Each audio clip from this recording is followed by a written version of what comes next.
Қазіргі қатты жүріп жатқан вирус кезіндегі міндетті түрде жеу керек 3 суперфуд өніммен бөлісетін боламын.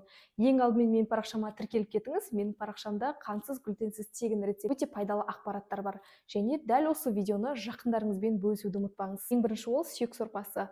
Сүйек сорпасында өте көп амин қышқылдары бар. Ол сіздің иммунитетіңізді қуаттайды. Және де құрамында ақуыз өте көп және коллаген көзіне бай.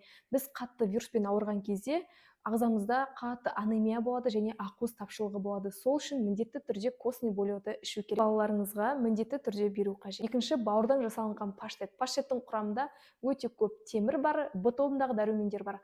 Ағза қатты вируспен ауырған кезде, жаңағы айтып өткендей, қатты анемияға, ақуыз тапшылығына ағза ұшырағандықтан міндетті түрде осы бауырдан паштетті жасап беру керек. Себебі бұның құрамындағы Б9, Б12 және железа сіздің балаңызға және өзіңізге өте қатты қажет. Үшінші, өте мықты клетчатка, антиоксидант болып есептелінетін квашеная капуста. Вируспен қатты ауырған кезде антибиотиктен кейін міндетті түрде квашеная капуста жеу керек, себебі бұның құрамында ішек микрофлорасын дұрыстайтын өте көп клетчатка бар және сіздің иммунитетіңізді қуаттайтын антиоксиданттар, витамин С өте көп мөлшерде бар. Сондықтан міндетті түрде осы айтылған 3 тағамдарды жеңіздер және дәл осы видеоны жақындарыңызбен бөлісіп қойыңыздар. Ауырмаңыздар.